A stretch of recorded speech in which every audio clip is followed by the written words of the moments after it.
28 मई को प्रधानमंत्री नरेंद्र मोदी को नए संसद भवन का उद्घाटन करना है, लेकिन उसके पहले सियासत जोरों पे है। तमाम सारी विपक्षी पार्टियां अब नए संसद भवन के उद्घाटन से बाइकआउट कर रही हैं। हमारे साथ बातचीत के लिए हैं मेरठ से सांसद राजेंद्र अग्रवाल जी। सर, किस तरीके से आप देखते हैं, कई सारी पार्टियां निकल करके आ गई विपक्ष की, जो कह रहे हैं कि हम नए संसद भवन के उद्घाटन समारोह में नहीं जाएंगे। यानी इससे अधिक लोकतांत्रिक व्यवस्थाओं का उपहास कह लीजिए या अवमानना कह लीजिए, वो क्या हो सकता है। एक देश का नया संसद भवन देश को प्रदान किया जा रहा है, जिसकी आवश्यकता बहुत वर्षों से अनुभव की जा रही थी। यूपीए के शासनकाल के अंदर उसके विषय पर चर्चा हुई, यहाँ नया संसद भवन बनना चाहिए। इसमें ये पुराना भी हो गया, इसके अंदर क्षमता भी इसकी उतनी नहीं है कि यदि हम पुनः परिसीमन करें तो उनको बिठाया जा सके। संविधान के अंदर व्यवस्था है कि पुनर्परिसीमन होना चाहिए, ड्यू है वो।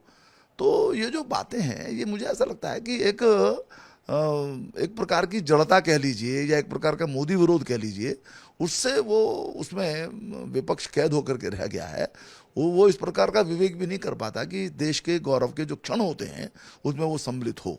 तो ये बड़ा दुर्भाग्यपूर्ण है, उनको होना चाहिए। ये ऐतिहासिक क्षण है, नई संसद हमको मिल रही है, देश को मिल रही है, तो ये विरोध उचित नहीं है।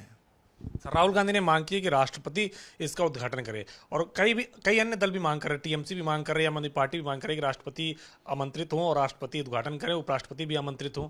देखिए, उनका मकसद केवल एक विवाद खड़ा करना है, उनका मकसद केवल ये है।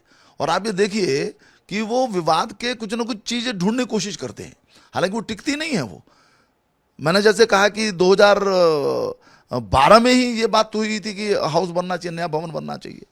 और मुझे ध्यान है, मैं पहली बार जब संसद में 2009 में आया तो उसी 15वीं लोकसभा के दौरान ही इस भवन के अंदर कुकिंग बंद हो गई थी, क्योंकि सबने माना कि ये असुरक्षित हो गई है, पुराना भवन है और इसलिए नया भवन बनना ही चाहिए। तो वो सब हुआ था ये, और क्षमता भी नहीं है उसकी। हमको पता है, जब हम सब यदि सभी सांसद लोकसभा में उपस्थित रहते हैं तो हमको बड़ा सिमट करके बैठना पड़ता है, और अधिक सांसद तो बैठ ही नहीं सकते। तो सबने इस बात को अनुभव किया कि ये स्थान छोटा भी है और ये स्थान पुराना भी हो गया है, बहुत महत्वपूर्ण स्थान है वो, लेकिन इसके बाद भी हर एक चीज़ की सीमा होती है। तो ये जो है उसको स्वीकार नहीं कर, उसके अंदर भी विवाद पैदा किया। उसके जब निर्माण हुआ उसके अंदर भी विवाद पैदा हुआ, इतना पैसा खर्च किया जा रहा है, ये प्रधानमंत्री जी अपना आवास बना रहे हैं, माने तथ्य भी नहीं है, और लेकिन विवाद खड़ा करने की कोशिश उनकी रहती है। तो उसी जो उनकी आदत है उसमें से ये बातें निकली हैं, और मैं समझता हूँ कि इसको पूरा देश भी देख रहा है, समझ रहा है। मैं इतना ही कहूँगा कि अच्छा नहीं है, ये शुभ नहीं है। उनके दृष्टि से भी, लोकतंत्र की दृष्टि से भी उनको अधिक जिम्मेदारी के साथ व्यवहार करना चाहिए। सर, क्या 2024 के लोकसभा चुनाव से पहले विपक्षी एकता दिखाने की कोशिश है, जिस तरीके से तमाम से दल एक के बाद एक ऐलान कर रहे हैं कि हम बहिष्कार कर रहे हैं और हम जो है शामिल नहीं होंगे? ये कुछ नहीं है, ये एक बाढ़ के अंदर जैसे सब लोग पेड़ पर चढ़ जाते अपनी जान बचाने के लिए, इनकी हालत ये है।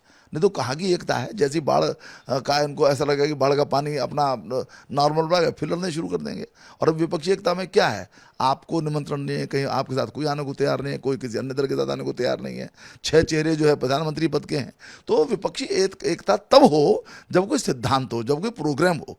कुछ है ही नहीं, मोदी जी का विरोध करना है, मोदी जी का विरोध करना है, इस आधार पर विपक्षी एकता नहीं बनती है। तो और 2024 के अंदर भी बने, हमें कोई दिक्कत नहीं है उसके कारण से, हम तो अपने दम पर लड़ेंगे। लेकिन मुझे उम्मीद नहीं है कि 2024 में कोई एकता बन पाएगी। सर, एक सवाल और है, कई सारे विपक्षी दल जहां बाइकआउट कर रहे हैं, और कोशिश यही है कि तमाम सारे जितने भी विपक्षी दल हैं वो इस उद्घाटन समारोह में न पहुंचे।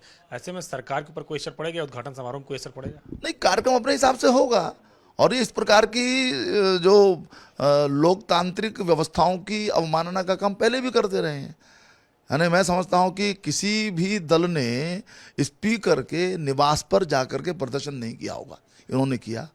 सुमित्रा ताई जो है जब स्पीकर थी, तो आपकी असहमति किसी विषय पर हो सकती है, हो सकता है आप स्पीकर महोदया से भी या महोदय से भी आप किसी विषय पर असहमत हो, पर उनकी एक मर्यादा है, उसके विषय में सार्वजनिक रूप से टिप्पणी करना मना है। बिल्कुल एक मर्यादा है वो, आप जाइए उनसे बात कीजिए, कोई बात हो तो उसमें से हल निकालिए।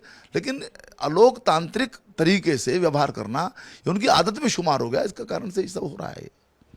शुक्रिया हमसे बातचीत करने के लिए मेरठ सांसद राजेंद्र अग्रवाल, जिनका कहना है कि जिस तरीके से विपक्ष ये हरकतें कर रहा है वो कहीं न कहीं लोकतांत्रिक परंपराओं की अवमानना है।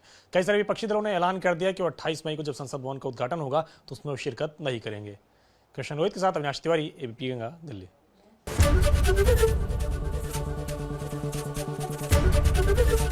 एबीपी गंगा, खबर आपकी, जुबान आपकी।